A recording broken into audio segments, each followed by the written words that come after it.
Are we live yet? Say it. You. Hey, we live. So, y'all see the man? We got Serm here. You know what I mean? LL Sheed. Might look a little. Shoot, it's a long day. It's been a long day. We working, man. Long live. Yeah. Y'all see. So, we gonna go ahead and get into it. It's already 10:30. So, YouTube people, we here. YouTube people, feel free to leave comments so we know you here. You know what I mean? And yeah, we're gonna get into it. The conference has been locked. The recording has started. Yeah. Yes, sir. And I am back. This is your boy Enigma September, and you are listening to the Enigma Sept Hour. And I got my man DJ Serm in the building. Sir. What's going on, bro? Here. Glad to get you here. Anybody's been listening, you know this is week 5 in the final week of DJ month. Been all March. Had nothing but DJ, starting with DJ Dan Killin. Follow up my man DJ Black Tarzan. My bro, DJ A to the L. My new homie, used to be my sis, but now my homie. Even though apparently I'm a sis. DJ Headphones last week. Yeah, got my longtime homie, DJ Serm. You know what I'm saying? Sure. We'll get into his background and everything. You know what I'm saying? That Nappy boy DJ. You know what I'm saying? T-Pain first touring DJ, right? Yes. Hey, yeah. So Tallahassee legend right here, off top, off rip. You know what I mean? So plus some other things, bloodline. We got some connections in that too. So we're not kinfolk, but hey, you never know in Tallahassee, though. I know, right? Mess around, like, yeah, you know your uncle, cousin, sister, brother on the your daddy's side. You ain't know about that. I'm like, nah, I didn't. Thanks for letting me know. Anyway, this is episode 34 of the Enigma Sept Hour. The podcast is brought to you by Freedom Train Network. Shouts out to Joe. Shouts out to Pat. Giving a platform for voices of Black folks everywhere. So y'all make sure to check this podcast out at www.freedomtrainradio.com. Now, if you're watching on the YouTube joint, make sure, please, make sure to like, leave a comment, and share this video, as well as hit that subscribe button below. I've been seeing y'all doing that. I get notifications. Everybody has been doing it so far. All the subscribers I have so far, I am grateful for you guys. Thank you very much. But let's spread the word, man. Trying to get to 100. You know what I mean? Get to 100. Get to 1,000. Get to 1,000,000.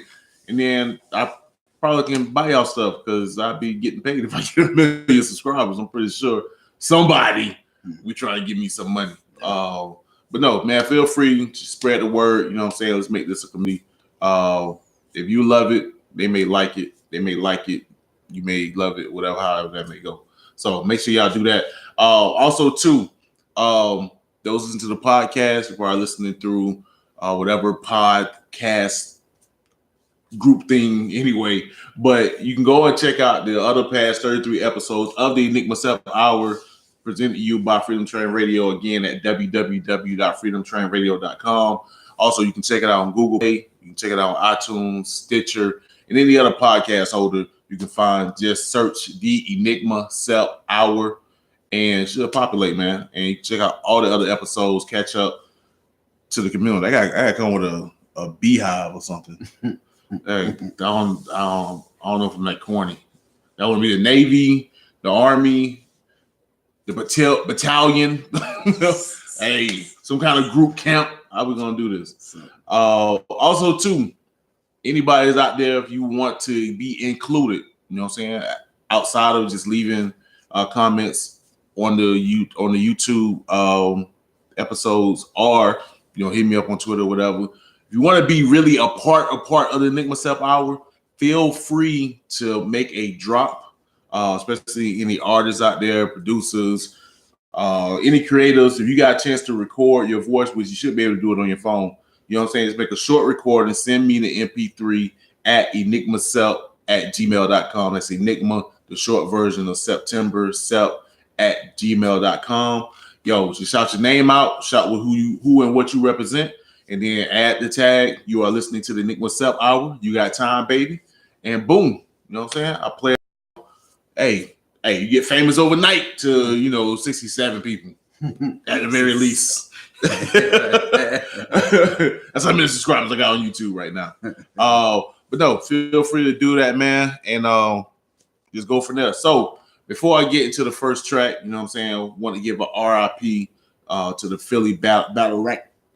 Lord, Philly battle rapper and legend Tech Nine. Sir. Of course, not to be confused with Strange Music Tech Nine from St. Louis. Yeah, not him. He's still here, thankfully, but it's all we did definitely lose a soldier, you know what I'm saying, in hip hop and battle rap. Now, I am honest, I am not in tune with the battle rap, even when I talked about Murder Mook 2 episodes ago. Like, I know of him, but I couldn't tell you not one battle, one lyric he spit. But I know my man Serm, you know what I'm saying, is definitely into the game. So what was Tech Nine's contribution to the game? Tech's the OG. He's the OG in the game. Tech has battled Rex, he's battled Arsenal, like all these household names that you know from the beginning. Right. Tech was there from the beginning. He's pretty much put Philly battle rap as far as you know what I'm saying. Everybody knows Meek Mill did battle rap and everything. Right. Got another Philly rapper, Reed Dollars and stuff. But Tech was, and then recently he was a part of the whole Champion thing with the guy with Jay Black. They had the show Champion, which pretty much was like I would call it like a sports center for battle rap. Right. Right. That's dope. Like that. Yeah, but it was a pretty cool show, man. And it was abrupt loss, and you could tell just by social media the impact it had on the whole battle rap community. It was crazy. Yeah, Tech, all of them love Tech, and they all said the same positive stuff about Tech, say how much he supported everybody else, and So. Yeah, man. That's a tough loss. You know what I'm saying? RIP to that man. RIP to the family. And you gotta give our legends the flowers while they're here, straight up. You know what I'm saying? And not just, wait till they demise, because you never know. Yeah. You never know. You know what I'm saying? I just had a homie pass away, you know what I'm saying, went to school with bruh. You know what I'm saying? Just out of here. Basketball court. Boom. You know what I mean? Man got shorted. You ain't gonna be able to see him graduate. You ain't gonna be able to see him, grow up. Yeah. You know what I'm saying? And being both fathers, so we understand that. So yeah, man, live your life to the fullest. And I know the homie Tech Nine did that. You know what I mean? That's why he was getting the love that he was getting. That's nothing but respect. So we're gonna respect that man. But I'm gonna go ahead and get into the first track. You know what I'm saying? Hit y'all up with this Brick-fil-A or man King Red here on the Enigma Sept Hour. You got time, baby.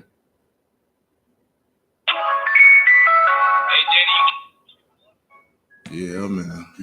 So, also, y'all know the deal.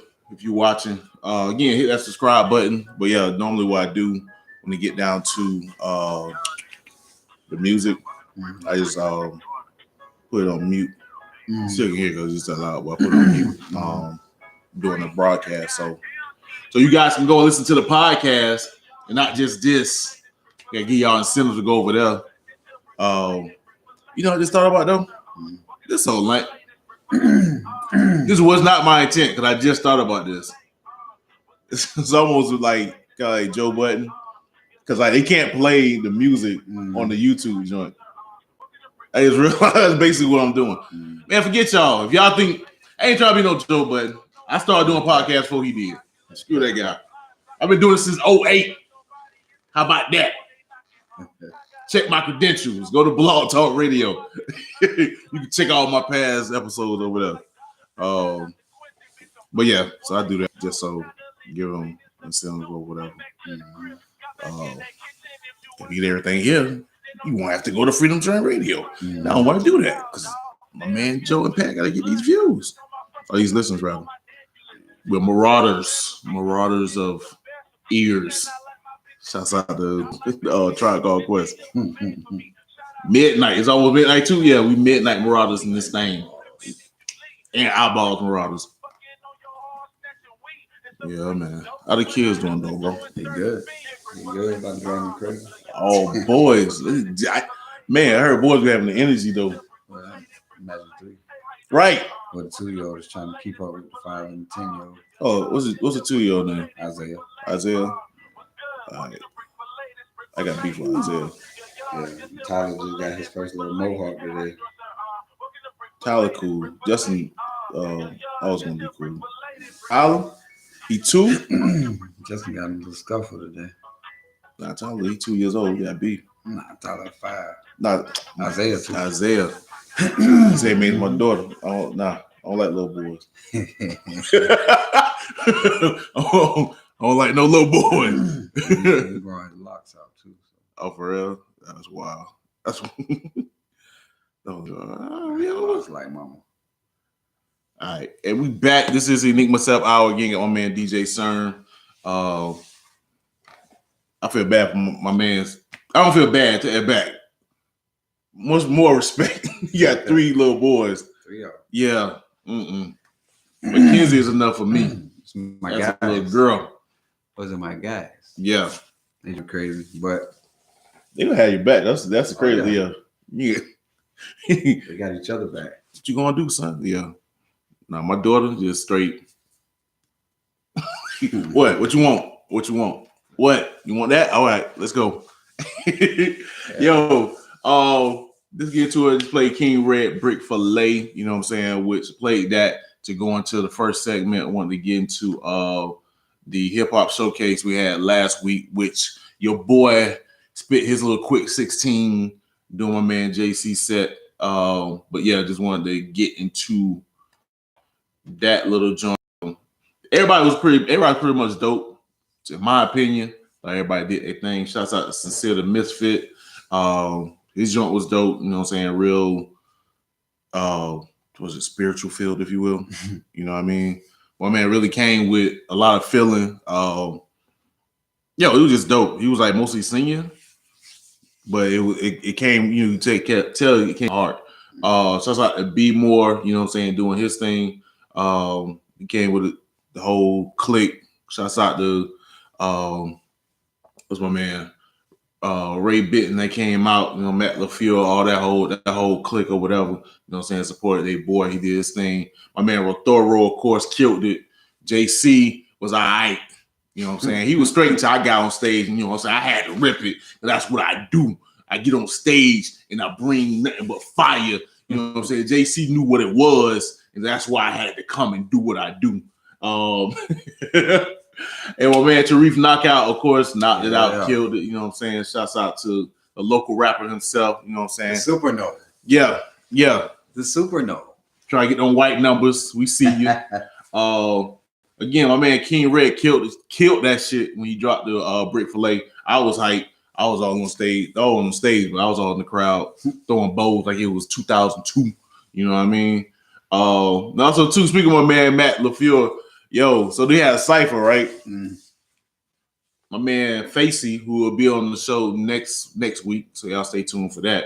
But no, my man Facey sitting there spitting. It was a little cipher, you know what I'm saying? Shouts out to the Beast, Better Music. Everybody was up there just random freestyles.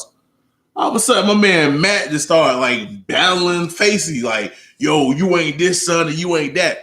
It's crazy because Matt is like a Christian rapper, right? So he taking shots and like Facey, like, it's Christian battle. My nigga. Oh, it's Christian battle rappers. Yeah, but it was just like wow, because they also too you could tell like you want to go there because he couldn't go there, so it's like you know you trying, but no, it was all in good fun, man. It was wild. It wasn't expected, but that's how dope it was, man. Shouts out to Matt, shouts out to Face and everybody else that was there. It was a good time. Shouts out to Dr. Lisa for putting it up together, and also too, you know what I'm saying, she'll be doing it again in May, I believe. The next one will be in May. So y'all just stay tuned to the Enigma Sept Hour. I keep you posted.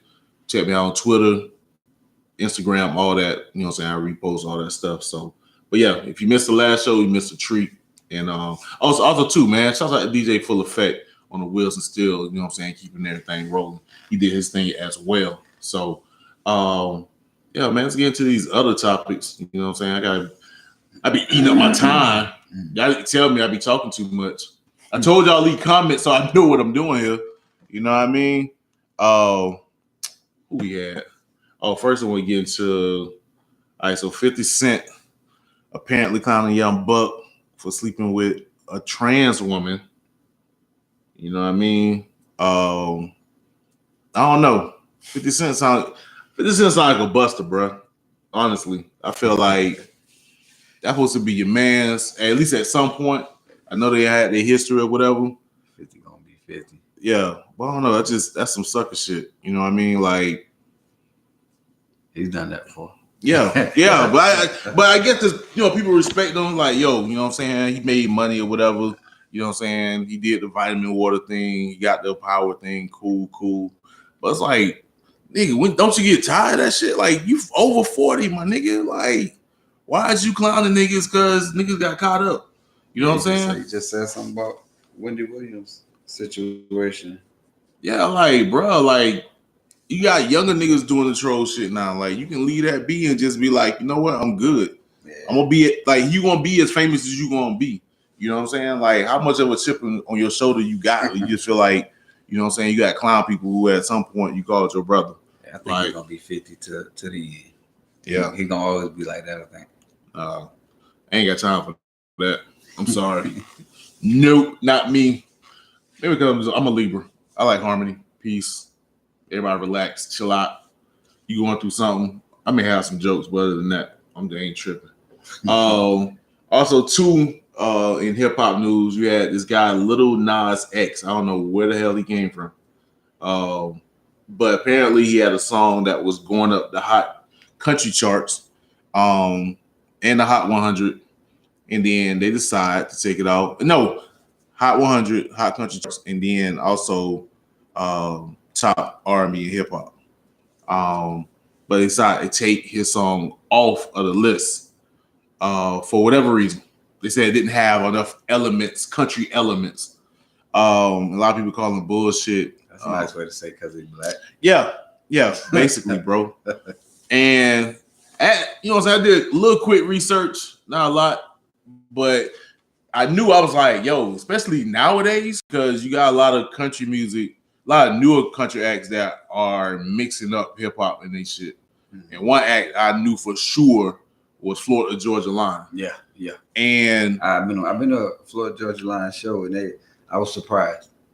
Because I listen to everything but country. I'm not right. Country would be like, y'all like, y'all like, we straight. I went to when they came to the Civic Center. Yeah, I was at it, and I was surprised. I was like, okay, this is all right. Still probably not gonna listen to it, but right, it was all right. He got a little twang, but they try to, it's a good show. Yeah, I can imagine. Like, I can imagine all them country shows. Because I mean, honestly, they get a lot of dope, like low key. Yeah, that dude. Because I actually used to work at the Civic Center. Yeah, doing the usher stuff. So I had to work a Erick Church show.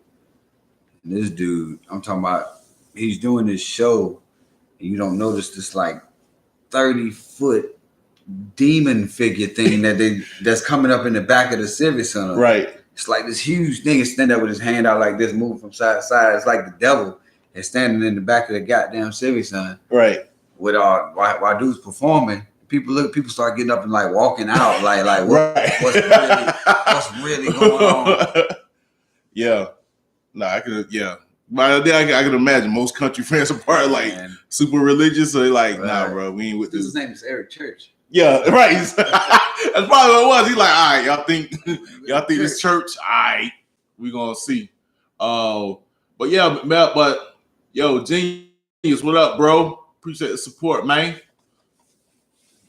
Genius gonna get me. I'm rocking red again. Look, man, it was just by happenstance. I just happened to wear red. Yeah. Don't fight me. Well, yo, no, this is a song. The dude, Lil Nas X got a song called Old Town Road. And it's basically, he sounds like a country singer over a trap beat. It's definitely a trap beat. But it do got like the little, it's like they sample a country song or a country guitar or whatever. So it got that, and it got, he's like that's, he's singing like George Strait. But honestly, I think it is just racism. I guess they think he's being Like it's supposed to be a mockery. A mockery, yeah. But he's saying like, nah, like I'm legit trying to do this. They should know about mockeries and stuff. Yeah, but I mean, if you listen to it versus a Florida Georgia Line song, like it's similar. Like the style, it's still the same style. So anyway, that's why I started doing the Billboard crap. The Billboard lane. J.see said they lane, so they lane. So, well, we had two other major news stories of the week. The first one, of course, is Cardi B. You know what I mean? She got on her IG live and described when she was coming up that apparently, at least when she was saying, sound like she was saying when she was tricking, she would draw up the tricks and rob them. But she came back with a later statement and said it was dudes that she was dating, which I don't know if that makes it any better. But maybe a little bit, because she said that they was people she was dating. They knew what was going on, and I guess she just kind of like slipped a couple of dollars out of their wallet. Then all the fake victims come forward. Right. So I don't know. I think really, you know what? No, this is my issue though. Is not necessarily Cardi B doing that. I agree with it. Hell no, I don't agree with nobody getting drugged. You know what I'm saying? Fuck Bill Cosby for that shit. But on the flip side, I think what's getting me is people are relating song lyrics to her admitting something that she did in real life, and I just don't see the comparison. You know what I'm saying? That's what they do today. They reach. Yeah, it's like a super reach, bro. Like I get when Rick Ross said his joint, like that was a creep line. Like I don't even know why he did that. That's something to brag about. Like that don't make you a pimp, a G, a player, none of that. I put the thing in a champagne. The fuck? Why you gotta do that? If you got game, bro, you can get the draws. Talk out her draws. I mean, you shouldn't even be talking out her draws. Let her give you the draws. You got no swag, money, whatever. You ain't got giving no pill to get some pussy, my nigga. That's lame in itself. So I don't even know why he did it. The engineer let him do it, whatever. But that's a lyric. He was setting up a story. He was setting up imagery. Doesn't mean that he necessarily do it in real life. He may have been low-key endorsing it. Again, doesn't mean he'll do it in real life. And I'm not saying that Cardi B is endorsing what she did, but she did it in real life. She's saying she actually did this. When Eminem said he cut the nipple off some fat chick, smelled like Liz Claiborne watching gay porn, I didn't think that really happened.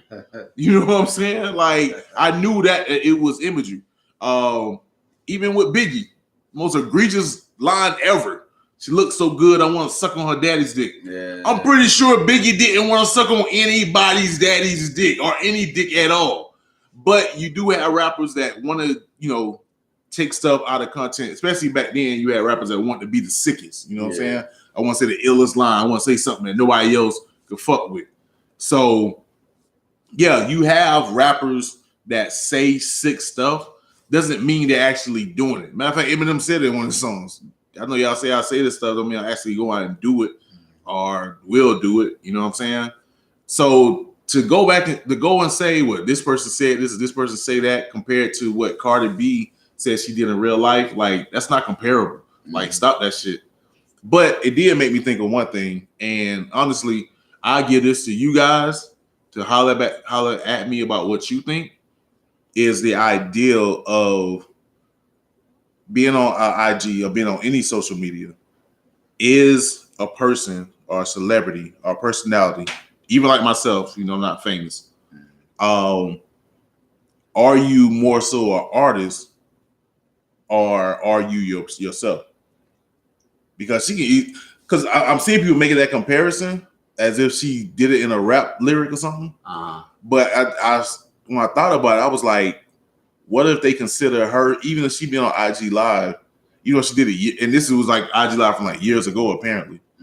What if she was just playing Cardi B, the character, and not, I can't say her real name because I know she got a weird ass name, but she's not herself. You know what I'm saying? Yeah. Like, so as long as she's Cardi B, even if it's in the public, even if it's on TV or on social media, it's still under the same umbrella as if a rapper in the studio saying, I rape your daughter in front of you and know you want to murder me. DMX.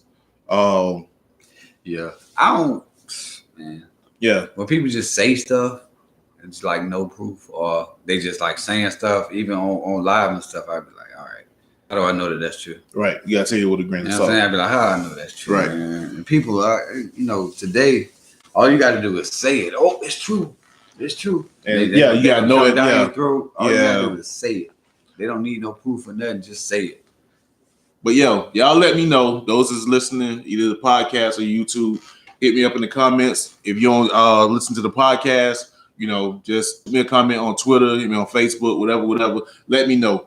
Is a person that if someone is being a personality, do you take what they say on a live version of themselves, IG Live, Facebook Live, Twitter Live, whatever it may be? Do you take that as them as a person, or do you take them as just being them continue to play their character in real life? So y'all hit me up with that. I'm going to the next topic before we get to the next song. Jussie Smollett was not found innocent or guilty. His charges were dropped. All 16 felony counts were dropped by the Chicago police. Apparently, he did he did some community work, and he forfeited his bail money, but he was able to say that the charges were dropped. And a lot of people up in arms, or a lot of people confused. I hate to say this, but it's one of the situations where it's like, just because you weren't found guilty, don't mean you didn't do it. Because, it would trip me out. He came out, he was all like, oh, I was telling the truth the whole time, and blah, blah, blah, blah. But it's like, bro, nothing about your story was confirmed. Everything the police said, not everything, most of the stuff the police said, there was evidence. Like, we saw the Nigerians in the store buying the stuff. So how can you sit here and say, oh, I was telling the truth and I'm continuing to fight? Well, it's like, bro, your story isn't clear, bro. You did some community work and they decided not to get a charges, which I thought the charges were overreach anyway. You know what I'm saying? 16 felony counts was egregious. But I think they did that to scare him, to force him to either take a probation. He's still off Empire, though, I think. Yeah, but they probably gonna try to. Well, Empire need to be. Somebody said it too. Just cancel Empire. You want to cancel Jussie Smollett? Cancel Empire. We good with that. I knew that shit was gonna burn out anyway when it first came out. I said it after that first season, because it was all fireworks off top. It was too much going on, and I think it was because they was trying to do what Scandal had done. Scandal was doing all kind of crap, and people was tweeting about it and on Facebook. And I think what's buddy's name? The producer of Empire. I think he saw what they was doing with Scandal. He was like, okay, if I make every episode tweet worthy or Facebook worthy, then that'll get the ratings up. And it worked. That first season, it worked. That's all people was talking about. Go down your timeline. 2015, that's all you saw. But Power was on too at the same time. Right. So you had boom, either people talking about Scandal or Power or Empire or How to Get Away with Murder. In between that, Love and Hip Hop. But I think at some point you just can't sustain that. You know what I'm saying? And it faded out, and I figured it would. So it probably will cancel in another season or two. Gotta take it slow, like Law and Order, who apparently is going to be the longest running primetime live action TV series ever. See, so yeah, you gotta be like Dick Wolf. That's how you gotta do it. But no, on this flip side, someone else was found not guilty, even though the evidence is still there. Donald Trump. They said there was no collusion. He didn't get with the Russians and try to hack the election. But again, it's the same situation in my eyes, in that Donald Trump going around, I told you guys it wasn't no collusion, blah, blah, blah. But it's like, bro, all the evidence is still there. You know what I'm saying? You ain't dispute what your lawyer said about all the racist shit you said. The fact of the matter is the Russians still affected the election. That's what get me. You know what I'm saying? I was watching Fox News. Well, I don't really watch Fox News. I was in the gym. They had Fox News up. Mm-hmm. And what tripped me out is they more concerned with trying to show how wrong CNN and MSNBC was about, as opposed to the idea that Russians affected the election. You know what I'm saying? Even if Trump didn't have anything to do with it. Fox just creates narratives. Right. That's all they do. And it's sickening, dog. It's like watching a little kid make the news. Like, why you can't stand on your own too? Like, why you got to be based on just being the opposite? You know what I'm saying? Like, nah. Like, you just pointing the finger. Like, what kind of childish ass shit is that? Me having a journalism degree is sickening. I just can't deal with it. So, but at the end of the day, it begs the question, what is guilty? You know what I'm saying? Even if the law can't decide if you're guilty, what really makes one guilty? You know what I'm saying? Is it public opinion? Is it the criminal justice system, or is it just nature and karma? And you can do something and get away with it by the courts. Maybe the public will forgive you, but what about nature? You know what I'm saying? Evil is evil, good is good. You're gonna pay for it one way or another. Mm-hmm. So also too, I'm gonna say, get back to Jussie Smollett. You know what I'm saying? I ain't want to do no jail time. I don't think he should have did any jail time. I think most he probably should have did was probation. But I know one thing: he better move out of Chicago. Yeah, because they don't play. That's still a gangsta ass town. So you better move, boy. Take your ass back to LA. Yeah. Anyway, man, we're gonna get into this next track. You know what I'm saying? Shouts out to my man Don John doing this thing on IG. You got the music class joint. So y'all follow Don John on IG. He do that thing every Monday and Thursdays. You know what I'm saying? He promote other artists, play their music. You can judge it, fire in books or something like that. Y'all check it out. But I'm gonna go ahead and play one of his songs. He was on the Enigma Sept Hour. Seemed like years ago now, but it was just a few months ago. Firestarter featuring Ebony Houston. And we're going to come back into this interview with my man, DJ Serm. So this is the Enigma Sept Hour. You got time, baby.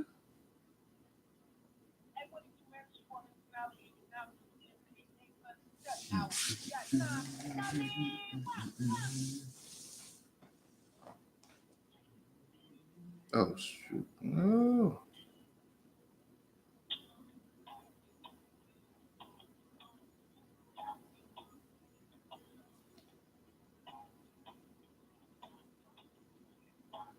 Ah, shoot.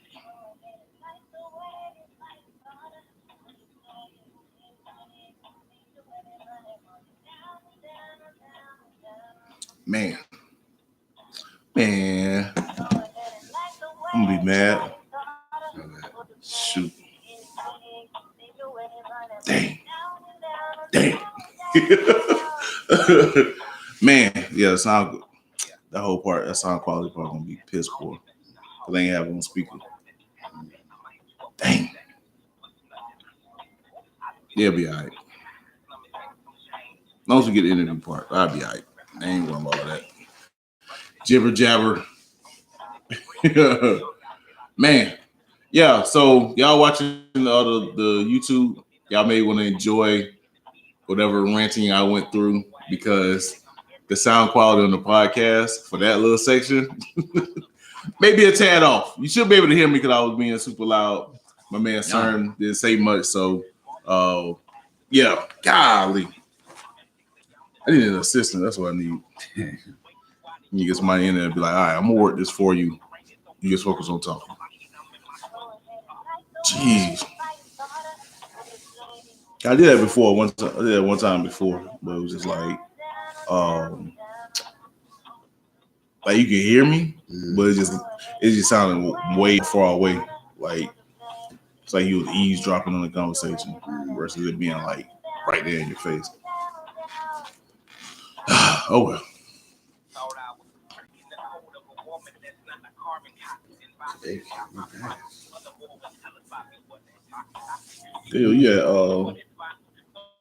Yeah, fam. Mm-hmm. The groundskeeping? Yeah, my goddaddy. Used to do groundskeeping. Yeah. Like 01. Or like in that from like the 80s. What's his name? Curtis Scott. At Family? Yeah. Yeah, I think he stopped like it had to be in 01 because that's when he got in an accident. You know, a few of them old dudes I know. That's still working. Oh, my I don't know if he's still out there. My ex, daddy, used to work out there. I don't know if he retired. Mr. Green. What's Mr. Green? Taylor Green. Karen, if you watching, I forgot your daddy's name. Don't be mad at me. Should have been my father-in-law, but I'm stupid. All right, and we back. This is the Enigma Sept Hour. Yeah, I'm just confessing my love for my ex-girlfriend. Oh, I'm gonna get in trouble because Flipper Bay is like, what the hell are you talking about? They Flipper Bay. Mackenzie's scared of Flipper Bay. Oh, shoot! Like no, that thing wouldn't last a night in my house. No, I got scared one time. She jumped on Flipper Bay. I was like, you may want to get off her. may pop. You just bouncing. There you go. He gonna go for the pop. He gonna find something sharp. It's my 2-year-old. Oh yeah. I already told him. Was Isaiah? Yeah, me and Isaiah got beef. Any little boy, you got any little boy under 4 years old? Yeah, I don't like him. Sorry, too close to my daughter age. I don't like no little boys. Anyway, we're gonna get into it, man. My man's a Tallahassee legend. You know what I'm saying? Doing this thing at Lincoln when he was in high school. Track star. Still got records. Nah. Dang it. Nah. One got broken? Yeah, my only record actually. I almost had the long jump record. I missed that by a half an inch. Yeah. But I had the high jump record at 6'6", and that was broke by John Burt, who was a wide receiver for the University of Texas now. Okay. And he broke that, I think, in 14. Yeah. John Burt actually just won the hurdles at the indoor nationals, I think. He's doing everything. Shout out to John Burt, man. Trojan pride. So we got Lincoln legend, you know what I'm saying? DJ Southside legend, also Nappy Boy travel DJ. You know what I'm saying? We got my man DJ Serm in the building. What's good, bro? Good. Tired. Just came from this little be out day semi-rehearsal. Word. Thing. Moving all day, but I'm good. Yeah, so basically let people know you basically getting back into the game. Yeah, I've been going for a minute. Actually, I think it's been about 6 years. 6 years? And truthfully, as far as DJing goes, if you're out for 1 year and not really paying attention to DJing, then this is like you way behind. So imagine 6 years and not really paying. I wasn't even going out. Like hearing what was played in the clubs and nothing like that. I was just at the house working and I go home. That's what I was thinking too, like in regards to like collecting music and stuff. As a DJ, you got to collect music. I still always collect music because that's just me. It's just that the stuff I stopped collecting at that time. I stopped collecting certain stuff, like a lot of the club stuff, the dance stuff and stuff. I mean that stuff I played it DJing, but I didn't listen to it at the house. So you do know the difference between Lil Baby and Dub Baby, right? When I hear them. I don't even know the difference. One of them from Memphis, right? Another one from Atlanta? No, I think no, Dub Baby is from North Carolina. Okay. The only reason I know that is because I listened to his album today. Who's the dude on the which one's the one on the name on it? The Yo Gotti new track. I couldn't even tell you. Yeah, that's a nice track. Cause it's supposed to be like Yo Gotti birthday or something this week. I got titled. They had like something for him. Okay. So anyway, so what made you come back, bro? To be honest. Word. To be honest, I always like, of course, you never when the stuff that you love to do, you don't like you can't just like leave and be like, all right, that was that. Done with that. Right. It's like it was always there. I just wasn't really like I ain't had a drive or the push to get back in it. And honestly, I do. So I admitted it on Facebook before, whatever that I suffered from like confidence issues. You know what I'm saying? Yeah. Stuff like that. But I was playing around with the thought of it, coming back to it, and I just did a little post on Facebook, just playing around, like I'm thinking about coming back, something like that. I forget what it said, but people start commenting under it, like people who used to come to our parties and stuff, and people I know, which people they gonna say stuff like that. Right. Oh, yeah, get back in the game, good, do this, and this, and I'm reading the comments, and I didn't even see like all of the comments that day. And it went on, I think Rashid, who is T-Pain's big brother, real good friend of mine. And he's been sick for a while. He's been suffering with some issues for a while. But he passed. I just happened to be going back on my Facebook, and I saw that this was days after he's had like a couple strokes and all that stuff. And he still commented on that post like, "You my favorite DJ." Right. And I was kind of like, all right. Yeah. So that's what I needed to hear then, and that's the push. Because I didn't see it. And in fact, it was shout out to Naughty Black from the Nappy Heads. Word. My bro. It also goes by S. Johnson bow ties. You need the bow ties, my boy. He Word. Look him up. But Naughty Black, you need give me a doggone clip so I can play on here and advertise your joint, bro. Right. But go ahead, yeah. Nah, but he commented on it. I didn't see the comment, and then he commented on it like under Rashid's comment, and his comment was, "If this ain't proof enough, I don't know what is." Right. Because this was after Rashid had died. Right. And I saw the comment, and I'm like, wow. And I thought about it. I was like, well, shoot, I guess that's my proof right there. I got to get back in. Yeah.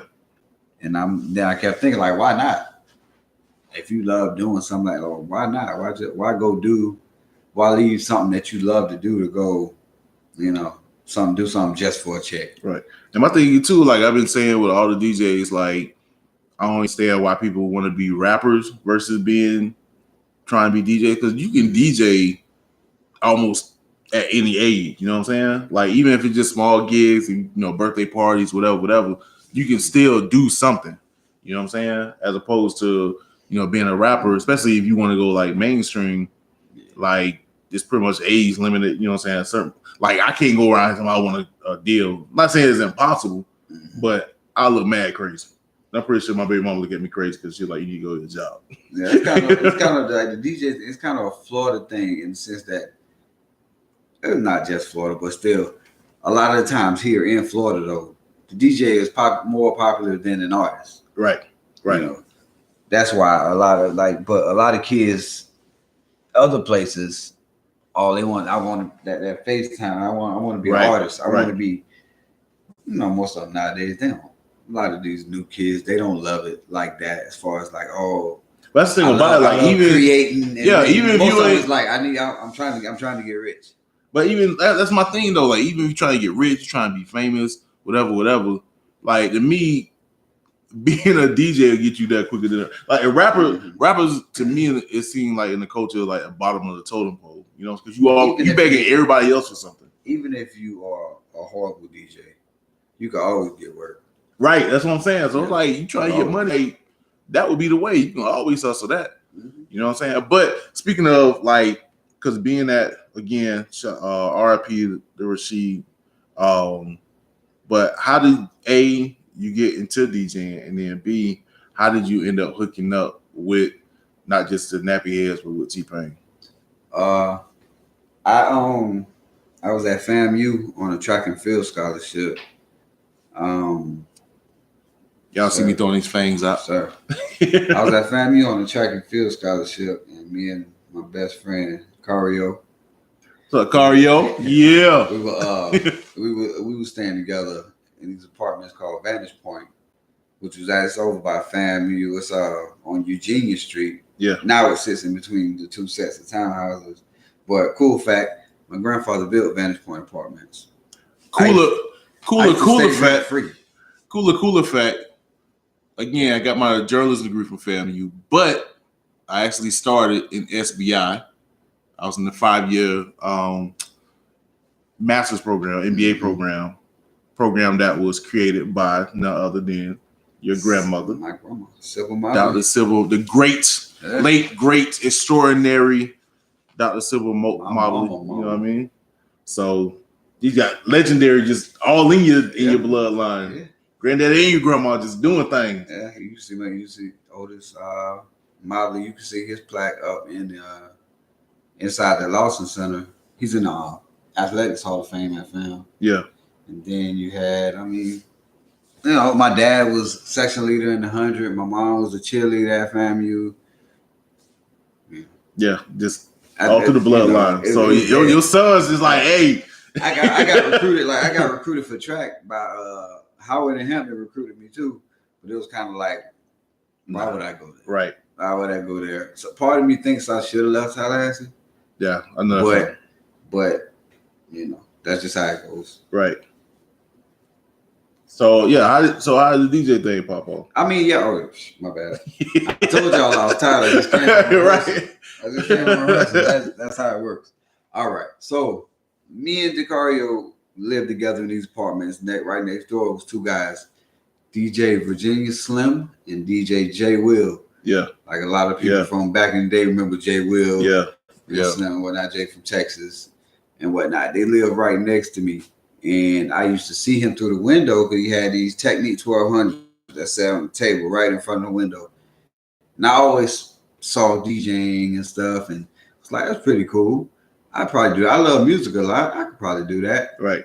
And so the cooler part about it was I met him, and then he was just like, yeah, come over and mess with stuff. You know what I'm saying? Like, any DJ knows these 1200s.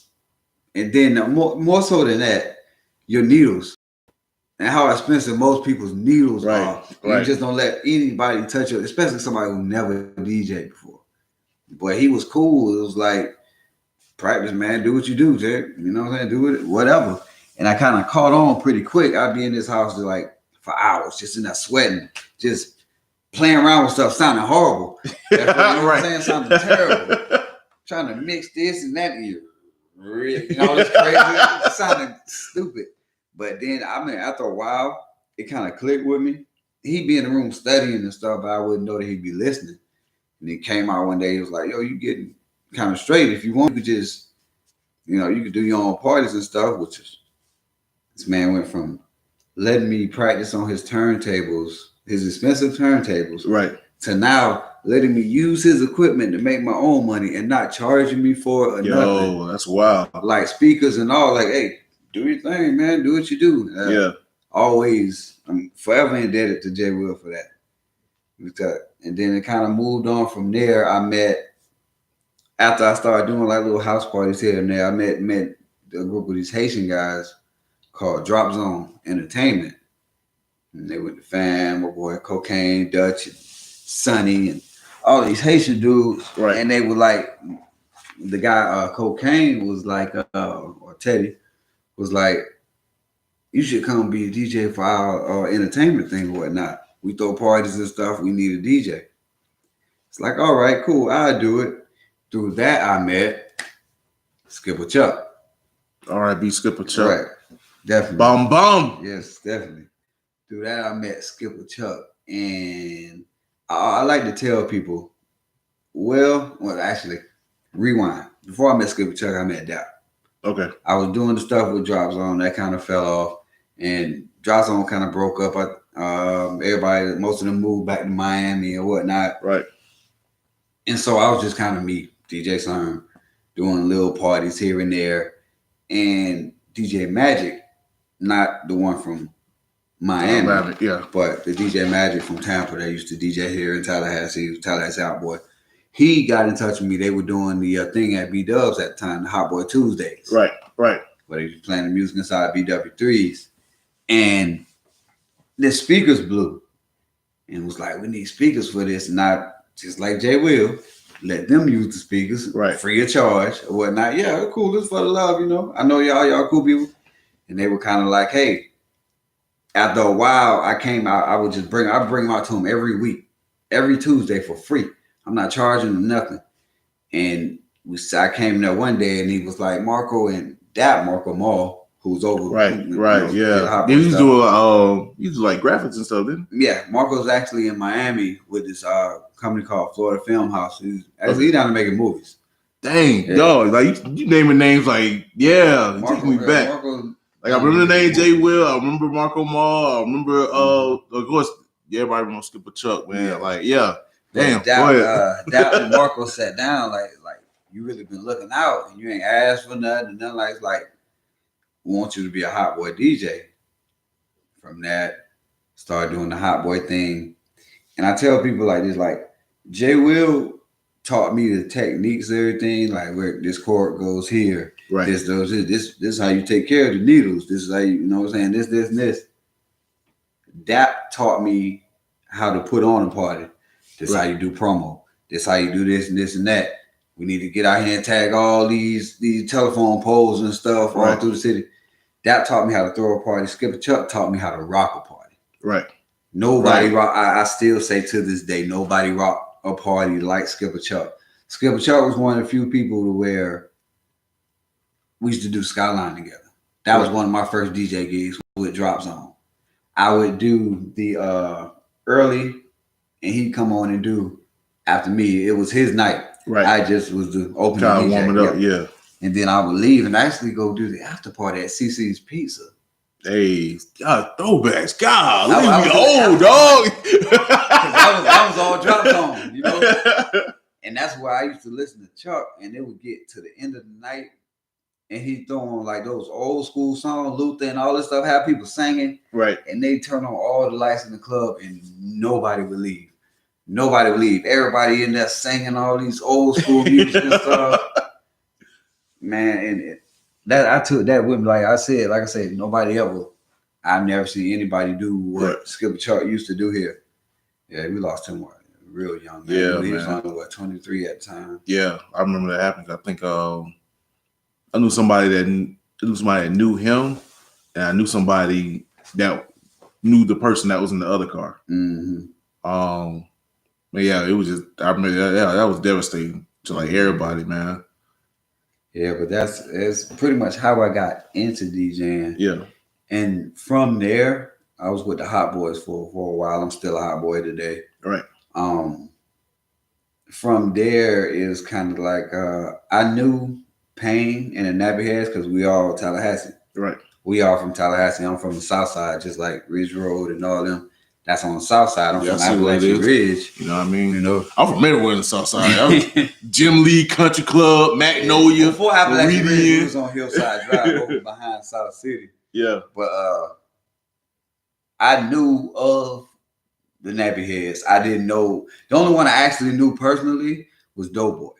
Okay. And I didn't know him as Doughboy. I knew him as Camouflage. Okay. Because when I used to, when I went to Fam, it just used to be this young dude. This young dude used to come up on campus and be beating on top of the trash cans and freestyling at the same time. Right. It's like, who is this young nigga? Oh, man, I go by Camouflage, whatever.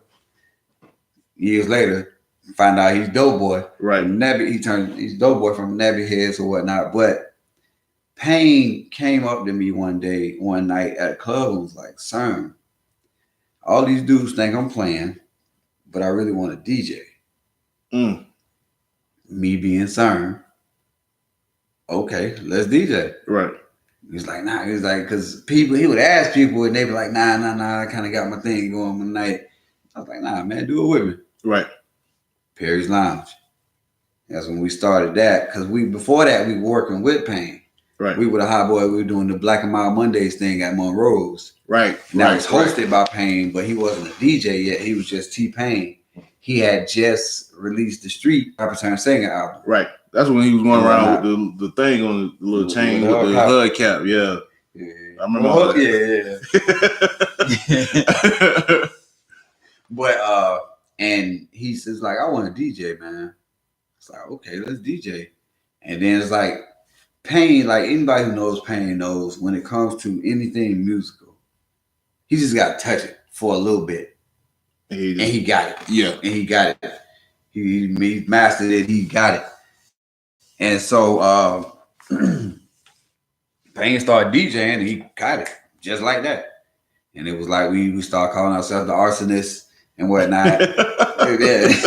Pain just had this thing where he yelled in the mic, "We set every club on fire." Yeah, you know how Pain sound. Right. He's nuts. But and then from there was kind of how, you know, you meet the rest of the Nappy heads through Pain. Right. And whatnot. And me and Pain DJ'd together for a while. And he was Pain was a Tallahassee hot boy also. Right. He's a hot boy DJ also. Right. We DJ together for a while, and Pain was getting serious about the R&B thing. That was around the time Boo, Akon's brother, heard the Locked Up Beat Jack, the fucked up, the one Pain did. Right. Like first time we heard that joint, because my man brought it through. Steeple may rest in peace. I remember we was taken aback. We was like, man, what the? No, actually, we thought it was the original. That we were just, because, you know, back then people would make mixtapes and they'll add, like, you know, radio hits, so you'll listen to it. So we thought it was that. And he was like, nah, that's them niggas. Made a video and everything. Yeah. Pain and J. Lyriq carrying the engine down Ridge Road and stuff. That was cool. but Pain, damn, I lost my place. I lost where I was. God, you say, you said Boo had just heard Boo heard the remake. The remix, the fucked up version, Locked Up. But I think they still needed like a mother label. Like they need a major label to step in, because at the time Convict, Akon's label was still just starting up. Right. And so during that time, Pain was still doing recording. And I think New Year's, I want to say 2004 hit. And we were DJing at Perry's Lounge, and Pain said, "I'm gonna record a new R&B song every week, and I'm gonna bring it here. Y'all gonna hear it first before anybody else." That first week, he made "Is You Feeling Me?" Let's get it on tonight, girl. Is you feeling? He made that track, and everybody's crazy. Oh man, that's great. That second week, he made Sprung. Right, that's crazy. And he brought Sprung in, and it was like. It was like, what the fuck? We played it 4 times back to back that night. Like it was nuts. The way the effect that the song had. And Meth Hits heard Sprung. And that's where Jive Records came in.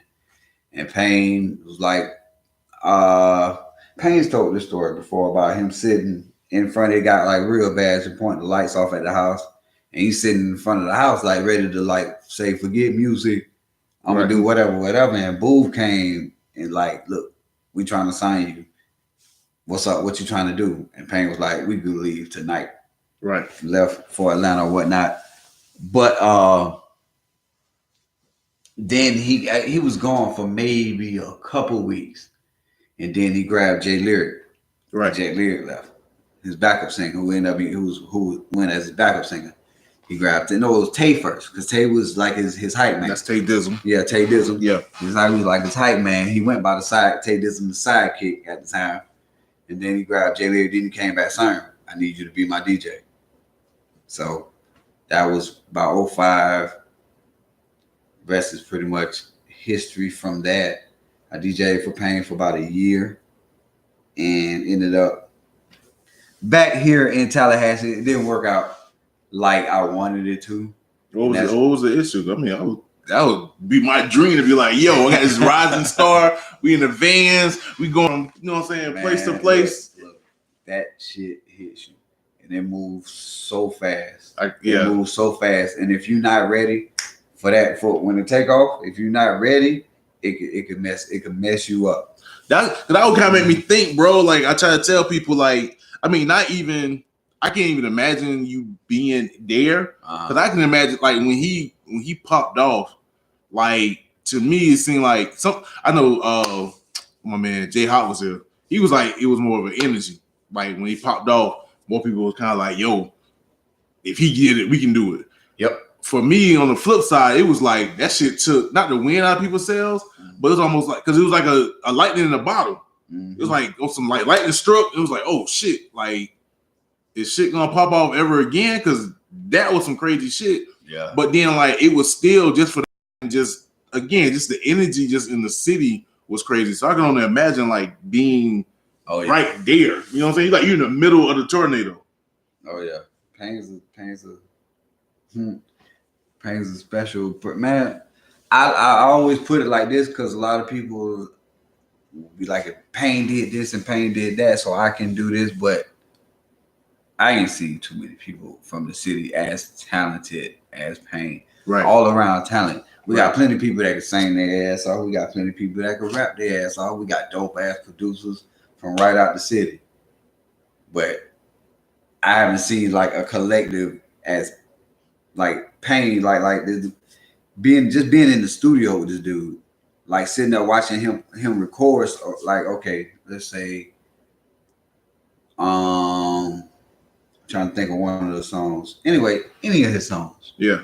You be in the studio with Pain, he's just sitting up and making random noises. Right. Just making random noises. You're like, what the hell is he doing? Right. But the whole time he's making a fucking song in his head. Right. He's making a song and the beat at the same time, like right there. Right. In his head. Right. And then all this shit, these noises just start coming together and you're like, oh shit. Oh. Oh. Like, right. And then they'll just come together, and then there'll be this whole sound, and next thing you know, I'm in love with the stripper, like right? Everybody in the studio's like, man, you bobbing your head, you lost in the beat, and he's sitting there still humming, and go, okay, I'm good, and he'll just get up and go record a whole song, right? Like from saying he ain't wrote nothing down, and nothing. It's like, all right, I'm good. And a lot of time, how he used to do it, he had the cordless keyboard. Yeah, you got to go in the booth by yourself. You stop and start recording everything yourself. Yo, that's crazy. The thing that he was doing all that by himself is crazy. That's bugged out. Like I could barely do is record this podcast by myself. The thing this man was like making like platinum hits by himself is like crazy. And then when you look at the fact that when he made the original Rap Turn Singer and when he made Sprung and all that, dude was like 18, 19 years old. Right. He was 17 when he was making like these crazy beats. We did me and M Beasley, my bro. Word. West Side. That's how the M Beasley, man. Me and M Beasley hosted a beat tape. Because Pain was trying to get some of the beats. So at the time we hosted a beat tape. And it's some of the craziest shit you ever heard. And the majority of them beats he made when he was 16, 17 years old. Right. And it was just nuts. But from there, I think it kind of fell through as far as me being a DJ, and it really fell through with me and his managers. It wasn't so much of me. It wasn't me and Pain. It was me and his managers. Had these two guys, two Jewish dudes. They were one kind that'll be talking to you, hey man, you're doing a great job. And then they go talk to somebody else. Fuck that guy. He needs to get up out of here. It was those type.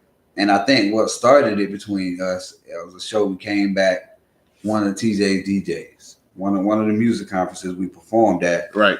If anybody from back in the day remember, we performed in these Lot 29 sweatsuits, that the ones that had the Looney Tunes on the front. Right, and shit. right. All of us had on Lot 29 sweatsuits. And we performed. Frank Love was there that night. I remember Pain. Frank Love. Golly, you throwing name. Jeez. I remember Pain's performing and Frank's messing with some words while I'm back there DJing. Some kind of noise, like this big loud buzzing noise during the performance, and Pain kind of looks back real quick. And his manager like looks at me like, what the fuck are we doing now? He's yelling. Right. Mostly Tallahassee on stage though. Right. They don't know the white dude. Right. They don't know that's Pain's manager. They just know it's a white dude. Just yelling at Serm on stage. Right. Who the fuck are you? Who the fuck is this white dude yelling at Serm on stage? And he kind of like got off of the stage or whatnot.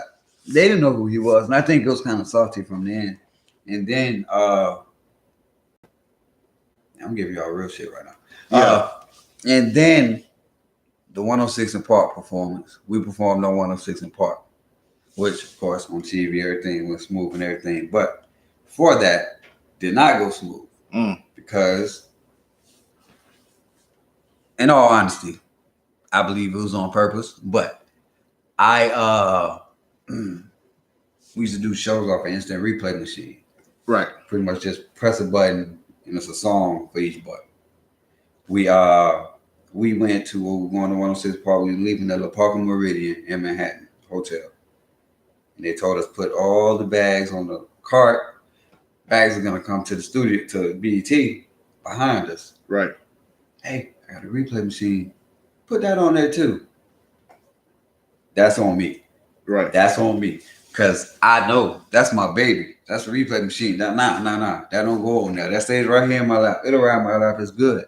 Now I let them put it on the cart. We get to the thing. All of a sudden the script is flipped. And he's like, they're like, where's the replay machine? You told me to put on. Nah, you supposed to keep that on. I'm talking about he's cussing. Right. Everything. Dude's cussing this at me. The manager? Yeah. He's hot. So we ended up going back to get the replay. Came back. Show went smooth. Everything was cool and whatnot. Come back to Tallahassee for the album release party. Yeah. For the rapper turned singer. His first official album. Coming back. You know what I'm saying? Yeah.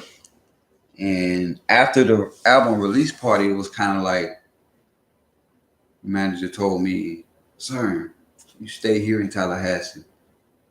When it's time for the next show, we'll just call you and give you your plane, your flight information and whatnot."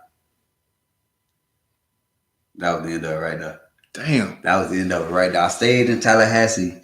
I was told that they got to the next show and Payne was looking at them like, "Where's Serm?" Right. Where's Serm at? But they already had something else set up. Serm did this, he couldn't come. But anyway, he's not even who you need as your DJ. Like from the jump, they were trying to get all this out anyway. But anyway. That's how that ended with Payne. Yeah. And then I came back here doing the hot boy stuff, back on my DJing. Then Tay's like, "Hey, Tay called, Tay did some." It's like, "Hey, I'm about to start my solo stuff up. It's time to go back on the road." Right. By this time, I'm like, "All right, cool, I'm with it."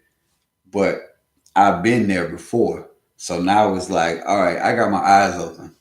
So the second time I'm talking about we trying to push the Beam Me Up single and everything, which was cool. And then he had the feature with the Two Pistols joint. You got the Two Pistols. You had the Akon Dream Girl single. Yeah, which should have came before. It should have come before Beam Me Up, and my boy knew that. God bless him. Another one, Exclusive J. Exclusive J knew that Dream Girl should have been dropped before that because Dream Girl featured Akon, and at the time Akon was still massive. Yeah, he was massive globally. Yeah, Rick Ross, we knew who Rick Ross was, but he wasn't Rick Ross of now. Right. And so if they would have went with the Dream Girl was 06, so he was just not popping. They would have went with the Dream Girl single first. I think Tay's career might have went different. And I think it might have, but you know, things happen. Things happen, man. Yeah. Things happen. Those are all my brothers. We always gonna be brothers. Yeah. You know, well, we're gonna go ahead and get into these tracks though. You know what I'm saying? So people can either reminisce or get a feel of, you know what I'm saying, the talent that was, you know what I'm saying, popping off at the time. So first we're gonna hit y'all with I'm in Love with a Stripper by T-Pain himself featuring Mike Jones. And I don't know why I did that. Also, too, got this other track, Cupid, by the man J Lyriq. You know what I'm saying? That's what we pushing right now. But In Love with a Stripper track, people from Tallahassee knew when I came home. They was like, they caught on quick, but other people don't know me. Right. So why would they know that? But that's me talking at the beginning of I'm in Love with a Stripper. Word. All that, God damn, little mama, all that. That's me talking.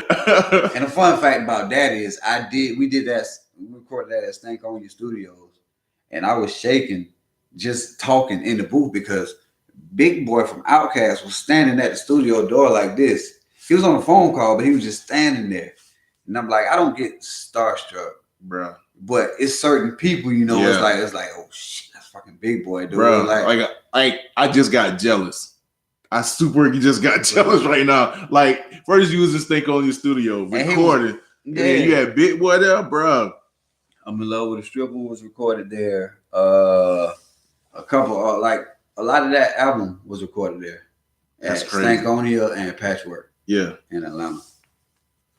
But yeah, we're gonna go ahead and get into it, man. I'm in love with Stripper, Cupid by J Lyriq. This is the Enigma Sept Hour. You got time, baby.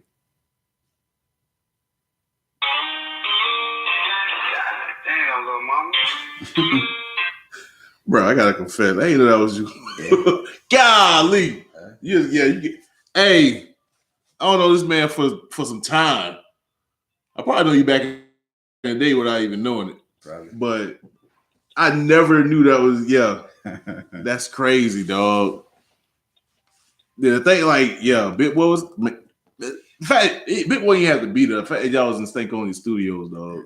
Like, even to this day, like, if I could record that, I do whatever I gotta do to do that. Yeah, like, for real. It's a dope vibe at the studio.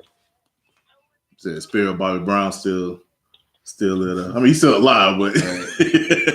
All the shenanigans. It's a dope vibe. But my favorite studio in Atlanta was Patchwork, though.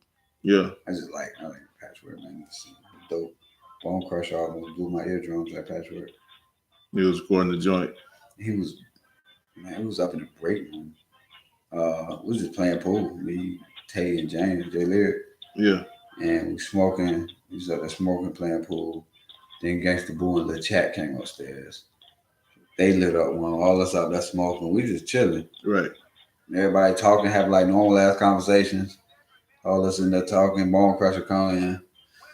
What's going on, everybody? Just finished my album. Tell me what you think. That's all he says. Right. Just throws it in. No, I can see that. I can see him.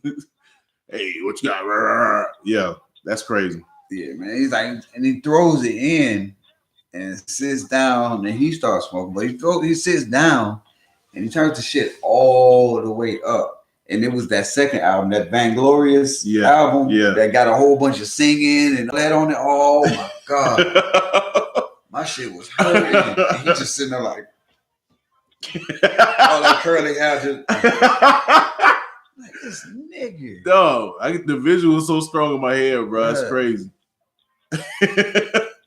And I'm like, what's the name? Them gotta be used to this because Gangsta Boo and them, they just over there like whatever. Like this shit ain't even hurt my ear. Man. You said it was in the break room, so it was one of you like it was it's like a little lounge area, like upstairs in the studio. Right. Like TV and pool table and all that shit. Patchwork was the spot. I like Patchwork. I like Hit Factory in Miami. That's where he re-recorded the Have It interlude. Okay. I remember that night, huh? I had a lot of weed.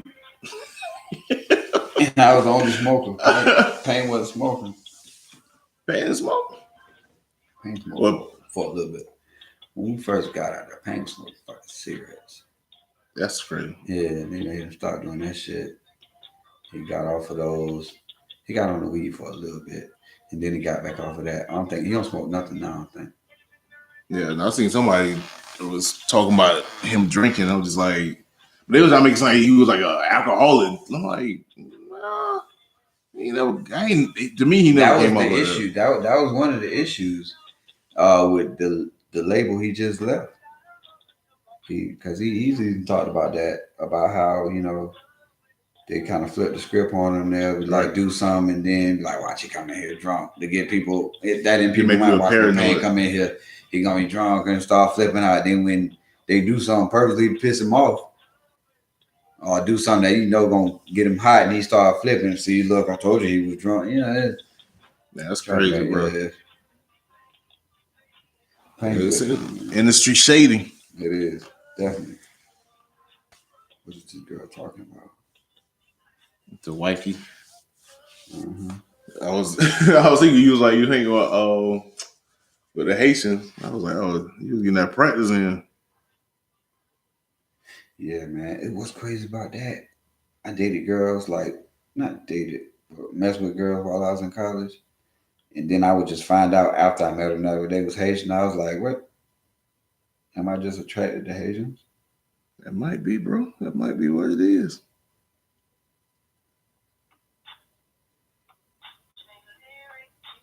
Oh yeah, I heard this on the radio the other day.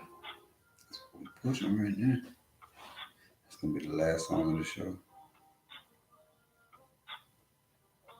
He killed it too.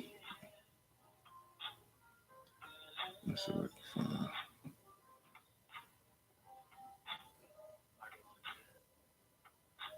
Again, if you guys watching the live, you want to hear the music, check out the podcast. It's gonna drop this Monday, April 1st on Freedom Train Radio. So check it out. You hear the music along with everything we discussing,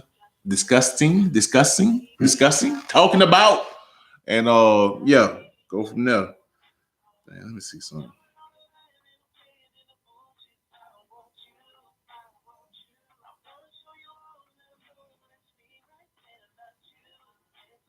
I know that didn't go through. Shoot, I gotta get this music to damn, where is it? And again, shouts out to my man Mr. Gnarly for his drop. So y'all can check that out too. When you listen to the podcast. What in the world? The wife is upset with me. Tell him to get you home soon. Nah, she been upset because the rehearsal started late. Man, I'm talking about this nigga little boy laptop and everything gets stolen out of his car. Like recently? Yes, like yesterday. We were supposed to rehearse at 7:00 yesterday. About 6:00, we all in this group text, and the little boy's like, "I just had an emergency. We can't rehearse today." And we found out today what it was. He stole his laptop and all this and the stuff out of his car while he's at the utility place. That's crazy. Well, what was that? Frenchtown? Yeah. But it's like right by the front door, like up under the thing. It's got to be on camera. Somebody's camera. Right. There's got to be cameras out there, man. But yeah, we had to pretty much re-put the show back together today. Thank God all his stuff was backed up. DJs, back your shit up. Always back your shit up. Hell yeah. Back your shit up. Jesus. Even me as a radio personality. Catastrophe. Fucking catastrophic. That should be rule number 1. In my goddamn catalog, it's not an A to the L catalog, but mine's pretty serious. Yeah. Mine's more digital, man. I want that wall, man. That wall A to the L catalog. Right. I'm envious of that shit, man. That's like the perfect man cave wall for a DJ. Jealous Allen. It's gonna be Alan McVeigh. Matter of fact, I'm gonna holler at you real quick, my G. Oh yeah. All right, we back. This is the Enigma Sept Hour on DJ Serm. You know what I'm saying? You listen to Lyriq, Cupid, the remake of the 112 joint, as well as T-Pain's I'm in Love with a Stripper, who the intro was done by yours truly, DJ Serm. You know what I'm saying? Doing it in front of Big Boy of Outkast. It's got me mad jealous. You know what I mean? So, you know what I'm saying? Before we wrap everything up, man, because we're probably gonna do part 2, part 3, part 15, like just all the stories. You know what I mean? But let people know what we got going on tomorrow, though. Ew, we're bringing back Be Out Day. Word. Bring back Be Out Day. Yeah, all my throwback Tallahassee folk and throwback rattlers, family is what we call you. You remember how Be Out Day used to be. We're bringing it back tomorrow. It's from 12 to 9 at the practice field.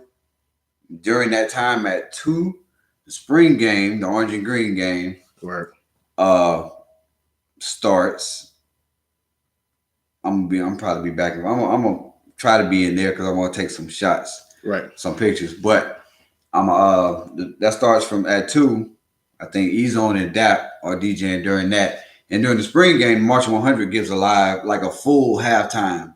Like show. a regular game. Like a regular game. Which means show performance. Those listen to the live, if it's before Saturday, before Saturday, that's what y'all go to the games for anyway. So therefore, take your ass out there. I don't like to say that. I remember when it first happened because I didn't even go to FAMU games when I was a kid, right?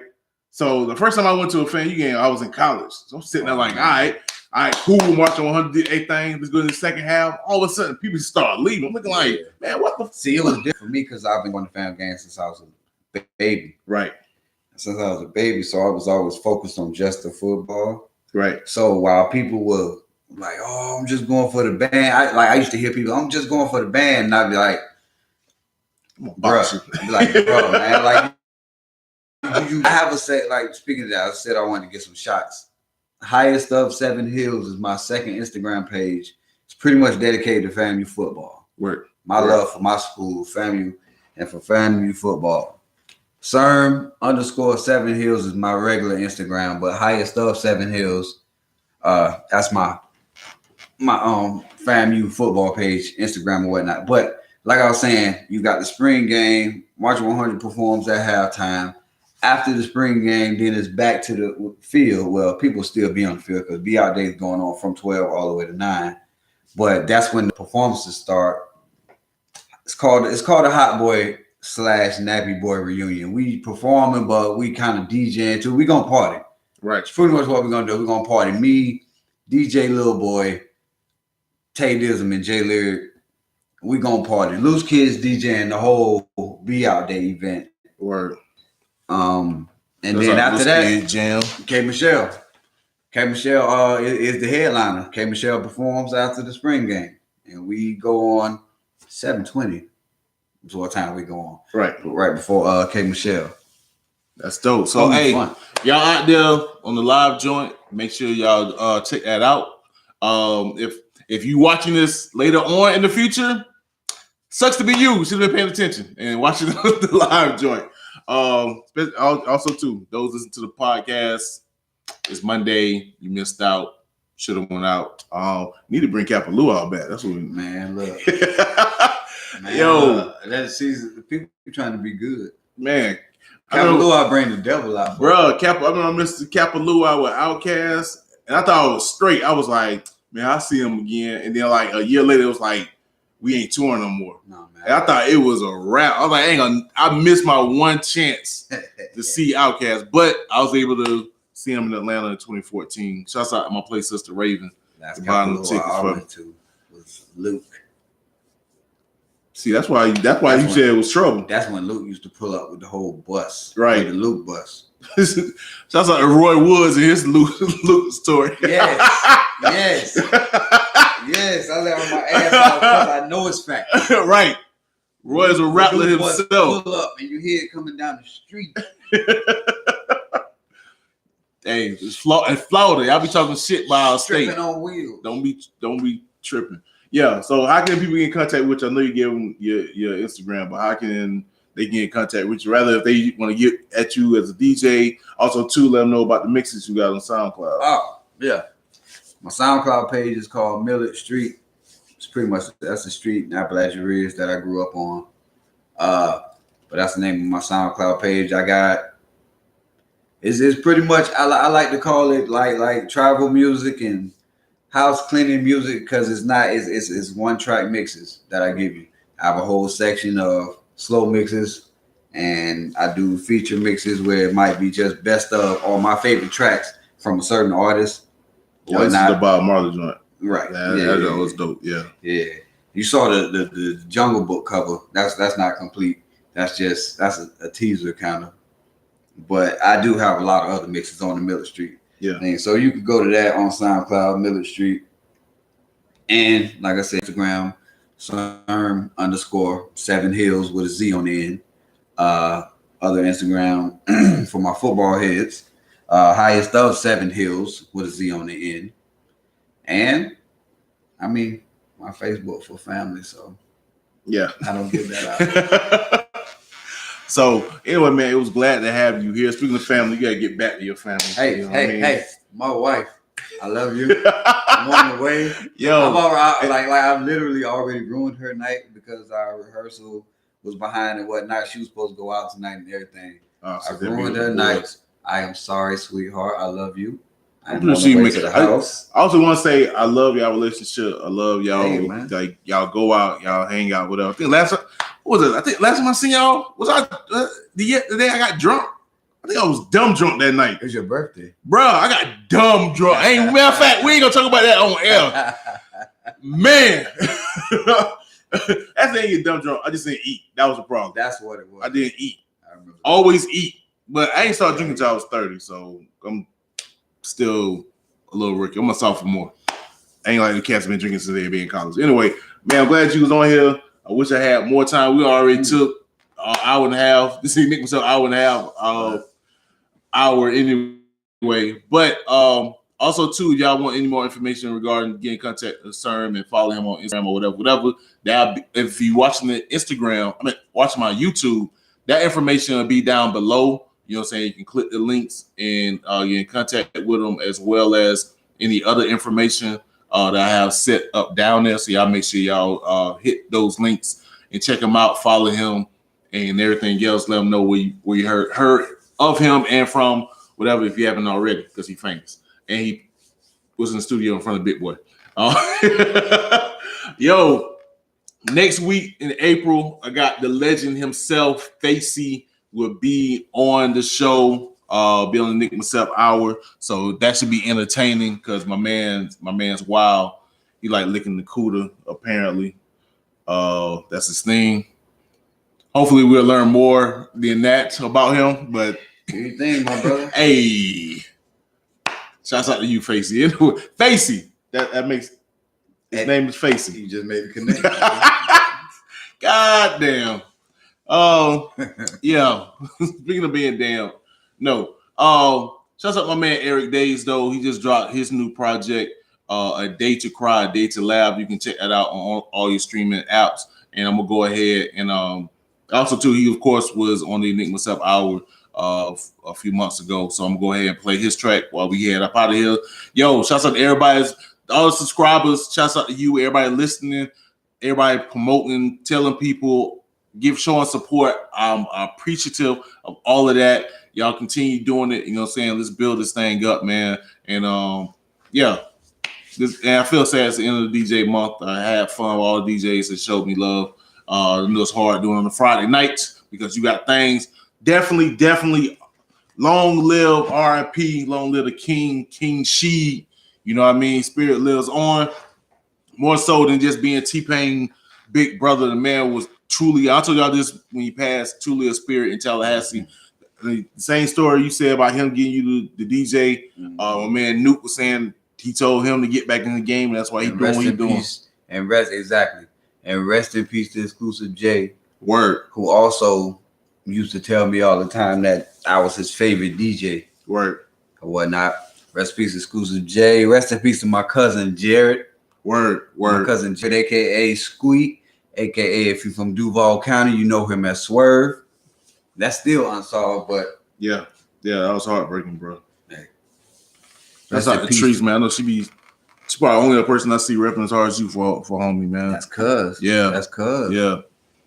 So yeah, man. Appreciate you, bro. Matter of fact, because it's fitting, we got this man Erick Dayz Maintainin. We out of here. This is Enigma Sept Hour. See y'all later. Peace. Yeah. She texts me talking about I'm over my night. She be killing me with that because she'll be mad and still trying to do something. And then she'll tell me she ain't doing nothing no more because she mad. And then she'll come back and say I was still trying to do it. And then she'll come back and say she's not doing it no more. Life for having a wife. Hey, happy wife, happy life. Yeah. That's how it works. It's not hard to keep. It's not hard to keep. You can deal with like little disagreements and stuff because you know that ain't gonna go nowhere. Yeah, maybe one day. I don't know. Probably never. This is gonna be me and Mackenzie riding it on out. But anyway, we're gonna get up out of here. Again, hit that subscribe, hit that bell, that like, all of that. We'll see y'all later. We out.